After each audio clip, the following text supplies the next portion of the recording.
talk about an even bigger revolution, bigger than anything we've talked about. We talked about music. Music is digitalized. Money is being digitalized now. The next industry to be digitalized is medicine. This is going to change everything. And as David Baltimore once said, Nobel laureate, all medicine, he said, will be reduced to computer science. So let's talk about medicine. How small can you make a chip? We can make a chip so small, you could put it inside an aspirin pill with a TV camera and a magnet. You swallow it, and it goes down taking motion pictures of your insides. Because we all know what middle-aged men fear the most. Middle-aged men fear the C word, colonoscopy. And this gives new meaning for the expression Intel inside. In the future, Intel will always be inside. And let's talk about cancer. Believe it or not, we can now attack cancer cell by cell. This is undergoing human trials right now, not monkey trials, not mouse trials, human trials right now, as we take molecules, arm them with poisons, and they seek out individual cancer cells and kill them. One way, for example, is the following. A cancer cell has holes on its walls. The holes are large and irregular. A normal cell has small, round holes. Cancer cells have large, raggedy holes. We can make a molecule halfway between the two, too big to fit in the small hole of a healthy cell, but small enough to fit right into a cancer cell and kill it. That's one of several mechanisms we have of killing cancer cells one by one. And in the next slide, you will see the miracle weapon that will reduce the word tumor and kick it out of the English language. The next device will conquer cancer because of prevention. Watch. It is your toilet. In the future, your toilet will tell you that you eat too much sugar, too much salt in your diet. Isn't the future wonderful? Even your toilet will tell you that you eat too much. But in this toilet, there's a chip. This chip has all the power of Silicon Valley. These chips are so tiny, they capture DNA. That's how small they are. They can capture DNA fragments from cancer cells, identify cancer, and tell you that you will have cancer in 10 years' time. Steve Jobs, the founder of Apple Computer, died of pancreatic cancer. All the doctors say it's aggressive, incurable, unstoppable, kills you in 3 to 4 years. But the genes for pancreatic cancer were sequenced just a few months ago. We found out that that is actually wrong. The cancer which killed the founder of Apple Computer is a slow-growing cancer. 20 years for it to form a tumor which kills you. But only in the last 3 years do you feel it. You don't feel anything for 17 years, but it's growing inside your body. So in some sense, Steve Jobs died too early. Because with these DNA chips, we can detect cancer years before it forms. So in the future, your toilet will say, you have cancer. Do something. You have 20 years. And in the future, by the way, we can also make mirrors in your bathroom. Bathroom mirrors with DNA chips. This already exists. You blow in it. And when you blow on it, it detects the moisture and calculates if you have a mutated P53 gene implicated in 50% of all common cancers. Your bathroom mirror will tell you if you have lung cancer. The word tumor could disappear from the English language. And MRI scans are like the tricorder of Star Trek. But MRI scans are huge. MRI scans are huge, gigantic. Why? Why do MRI scans have to be so huge? And the reason is the magnetic field has to be uniform. These are called Helmholtz coils. They have to be extremely uniform. But we can use computers to compensate for a weak, irregular magnetic field. In Germany, two physicists invented the world's smallest MRI machine, fully operational, and it's the size of a briefcase.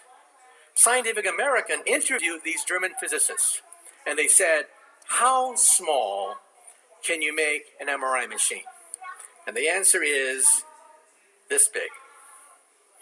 You will have in your cell phone more computer power than a modern university hospital today. And you will have it very soon. The power of an MRI scan inside your cell phone according to the laws of physics. And what will we do with this information? We will scan your DNA. Today it costs $1,000 to have every single gene in your body listed. This is an owner's manual for your body. Your laptop, your PC, they all have an owner's manual. Everything you have has an owner's manual except for one thing. You have no owner's manual. You will have that owner's manual. And what will we do with it? We will grow organs of the body as they wear out. This is an ear. It's made out of plastic. It's biodegradable. You take cells from your own ear, stick it inside, they proliferate, forming a perfect ear, then the plastic dissolves. This is bone on the left. We can now create almost unlimited quantities of bone. This is cartilage on the right. Ears, noses on the right. And this is the first bladder. An entire bladder grown from your own cells. We can grow heart valves, blood vessels, bone, skin, cartilage, noses, ears with today's technology. And in 5 years' time, we hope to grow the first liver. So in the States, I always say, for you alcoholics in the audience, take heart. We will grow new livers of the body. So, as I tell my American audiences, drink up. And even the brain, we're now beginning to crudely image the brain as it thinks. This is the brain on the left as it tells the truth, not much happens. But when you tell a lie, your brain lights up like a Christmas tree when you tell a lie. Because you have to know the truth, you have to create the lie, and you have to calculate the consistency of the lie with all the previous lies you've been telling all these years. That's a lot of brain power. And we can now hook up at Brown University a stroke victim who is paralyzed. We put a chip right here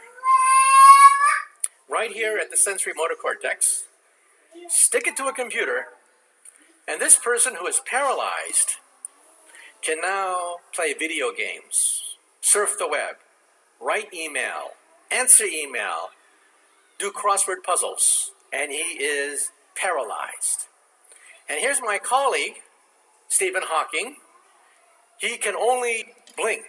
That's all he can do. So scientists hooked up a single channel EEG sensor on his right frame of his glasses. Look at his glasses.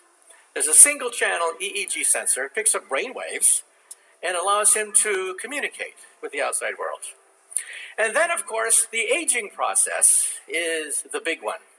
Is it possible that we can stop the aging process? Well, at the present time, probably not. But in the future, there's a definite possibility. Because we now know what aging is. We didn't even know what aging was a few decades ago. Aging is, in one word, error. Information error. The buildup of error. The accumulated errors in our genes, in cellular debris, all that error makes cells work slower. They get sluggish. That's why skin cells start to sag. That's why muscle loses tone. That's why bone becomes brittle, because error buildup. But we can now accentuate error correction mechanisms.